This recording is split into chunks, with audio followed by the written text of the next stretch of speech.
Hello, friends. This week's WTF micro newsletter is being sent out today, July 31st, because I am officially home. That's right. The East Coast leg of the WTF We're the Future Safety Net Tour has drawn to a close, and I cannot wait to share all the beauty, brilliance, and power being built in local solidarity economies all over the country. With all of the tour stops, one thing that stood out in my mind was the community that experienced an ICE raid while I was there, and it just reminded me that it's helpful for you all to have updates about what's happening with immigration.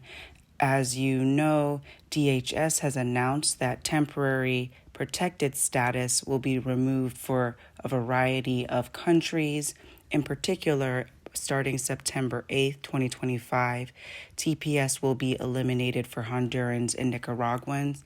There is a bit of good news in that on July 7th, the National TPS Alliance filed a lawsuit to postpone these terminations.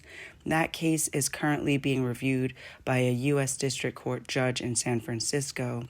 And the good news is that there is some good precedent that's being observed. After Haitian families waged a hard-fought legal battle, DHS has announced that it will comply with a U.S. District Court ruling, and TPS status will be maintained for Haitian refugees. This is just a reminder that we have to be coordinated in our bravery. There are so many fires, so many urgencies, so many issues needing our attention, but it's good to remember that even though we're being attacked from so many sides as empire collapses, there are good rulings happening for the people in our communities. Tomorrow, August 1st, is the last day to file a nomination form for county committees at your local USDA service center. Your voice really does matter in this process, and I know, after the federal funding freeze, everyone is so sick and tired of hearing about USDA and hearing about these broken and failing systems and institutions. But as we've said from the very beginning on WTF, this is our opportunity to create the new world and practice the values that are really important to us. And one of the institutions that advocates worked for decades to make sure was more racially diverse was these county committees, the site of significant race-based discrimination historically and ongoing in many counties today. So if you or anyone you know would be interested in serving in this role and helping to make the USDA function the way that it should in your local committee, here is the link that you can use to learn more and nominate yourself or someone by the deadline tomorrow, Friday, August 1st. Wanted to share a couple of resources. American Farmland Trust has shared its nationwide Farm Link Finder, an online directory to help agricultural landowners and farmers find farm link programs in their region. This was a topic that came up repeatedly on tour, and so I wanted to just put this resource on everyone's radar to make sure that those who want to have access to land and those who are looking to share their land with others are aware of this American Farmland Trust nationwide FarmLink Finder. Another resource is the Solidarity Stances. This is a resource for organizations and movements navigating the authoritarian condition. Here's the link if you want more information about that.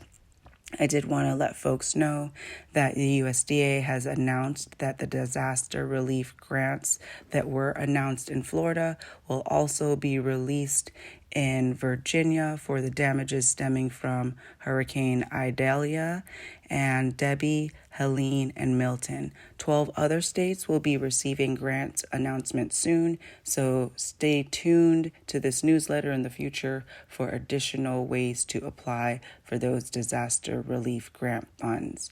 And as another reminder, the Black Farmer Fund's Rapid Response Fund is available for applications through August 8th. Be sure to apply by this extended deadline. And just remember that this is for farmers in the Northeast. Wanted to put a couple of events on your radar.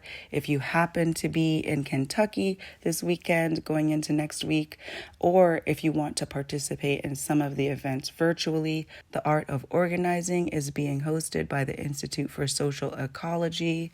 I really think you all should check this link out. Even if you're not going to be in Lexington, Kentucky, it's amazing how many different movements and leaders and offerings and skill sharing are going to be presented over this week-long organizing training in Lexington, Kentucky. Definitely go in person if you can attend, and if not, there are some of the events that will be available online. And if you are in Maryland or can travel to Maryland on August 10th, I wanted to put this amazing event on your radar. Rooted in Joy, a gathering at the Patuxent River, is being provided in partnership between Spice Creek Farm, Aqua Tribe, the Patuxent River Keeper, and it is being sponsored by a mutual aid grant from the Northeast Farmers of Color Land Trust. I mean, talk about solidarity economy. It is an opportunity to participate in shared meals, intergenerational storytelling, and time on the water. Rooted in Joy. Oh my goodness. I just really wish that I could be there. And if you can, definitely register. And there is the link to do so. As always, tomorrow's WTF will begin at 11 a.m. I will be sharing some updates from the tour. And also, we had a really in-depth conversation last Friday talking about the first farm bill and everything in between. And that inspired me to start presenting some live webinars for Black August. So if you want to learn more about the topics or suggest some topics to be included in the live webinars for Black August, be sure to attend tomorrow's WTF at 11 a.m. And for updates and pictures from the tour and pictures of various things that I did when I was in communities that weren't official tour stops, be sure to follow WTF Safety Net. This is a great way to see all of the tour stop farms as well as other people participating in their local solidarity economies. And that is a great way to keep updated on the resources being put out by the WTF Safety Net. Hope to see many of you tomorrow.